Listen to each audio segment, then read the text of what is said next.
বেশি কিছু চায় না, তার জায়গাও চায় না, জমিও চায় না, তার টাকা পয়সাও চায় না। সে আমার মাকে আমারে সুখে রাখলেই যথেষ্ট। সে বয়স্ক হইলেও আমার কোনো সমস্যা নাই। আপনাদের প্রিয় অনুষ্ঠান জীবনের গল্প নিয়ে আবারও হাজির হয়েছি। আমাদের ক্যামেরার সামনে আছে এক অসহায় মেয়ে। প্রথমে তাকে জানাই সালাম। আসসালামু আলাইকুম আপু, তুমি কেমন আছো? ওয়ালাইকুম আসসালাম। আসসালামু আলাইকুম। ভালো আছি ভাই, আপনারা ভালো আছেন? জি, আমরা ভালো আছি। তোমার বাড়ি কোথায় আপু?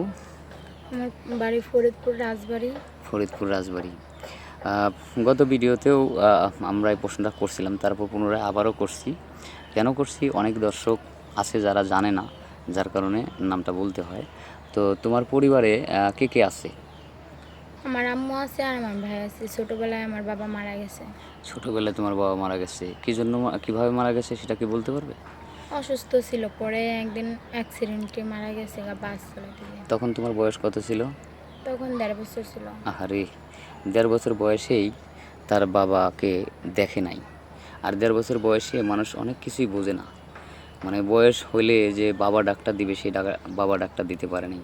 এতটা অসহায় হয়ে আমাদের ক্যামেরার সামনে এই মেয়েটা আসছে। দর্শক ভাইয়েরা, আসলে মানুষ কখন এভাবে মানুষ প্রতিবেদন করে, যখন দু চোখে কোনো কিছু দেখতে না পারে। তো ঠিক আছে, আমি আবারও তোমাকে মানে প্রশ্ন করি যে তুমি তো গতবারও আমাদের এখানে ভিডিও করছো, তোমার ভিডিও তো পাবলিক করা হয়েছে, তো কোনো সাড়া পাওনি? না। কোনো সাড়াই পাওনি না? কেউ ফোন টোন দেয়নি?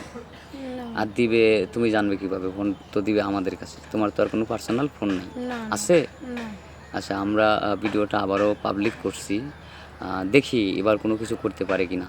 তবে আশা কেউ এ পর্যন্ত নিরাশ হয় নাই, ধৈর্যহারা হয় না, কোনো না কোনো একটা ব্যবস্থা হবে। হ্যাঁ, আচ্ছা, তোমার নামটা কি আপু? শারমিন। শারমিন, খুব সুন্দর নাম। তো এখন মূল বিষয়টা হচ্ছে যে তোমার যে একটা বড় ভাই আছে, তোমার বড় ভাই আছে, এখন তোমার বড় ভাই কি এখনও তোমাদের দেখে না? না, এখনো দেখে না। এই যে সে বউর কথা শুনে উঠে এরকম। উঠে আর বসে, এই যে তোমার মা এত কষ্ট থাকে, মানে সন্তান হিসেবে তো তো একটা মায়া হওয়া উচিত। না, তাও আসে না দেখতে। তুমি একটা ছোট বোন, তোমার কথাও মনে করে না, না? আচ্ছা ঠিক আছে, আর আমরা স্কিপ বাড়াবো না। তোমার জীবনের গল্প আমরা শুনেছি। তবে যদি কারো মনে কষ্ট হয়, হয়তো তোমাকে যদি কেউ নক করে, মনে করো বয়স হতো 35 থেকে 40, এরকম যদি কোনো ব্যক্তি তোমাকে চায়, তাহলে তুমি কি বিয়ে করবে তাকে? বিয়ে করব। যদি তার কোনো মানে প্রথমে কোনো বউ থাকে, প্রথম পক্ষ যদি থাকে, হয়তো অসুস্থ, বউয়ের সম্মতি আছে, সেক্ষেত্রে কি তুমি তার সাথে সংসার করতে পারবে? সে যদি আমার ভালো রাখে আমি অবশ্যই করব।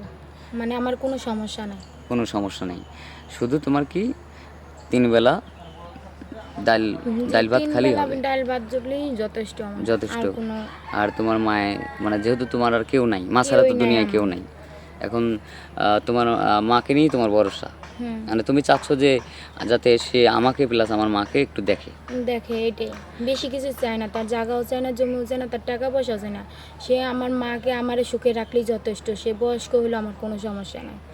Thank you. সুপ্রিয় দর্শক, স্ক্রিনে আমাদের নম্বর দেওয়া থাকবে, হোয়াটসঅ্যাপ আর ইমো। কেউ অযথা ভিডিও কল দিবেন না, মেয়ের কোনো পার্সোনাল ফোন নাই। সেই সাথে আপনারা ভালো থাকবেন, সুস্থ থাকবেন। আল্লাহ হাফেজ।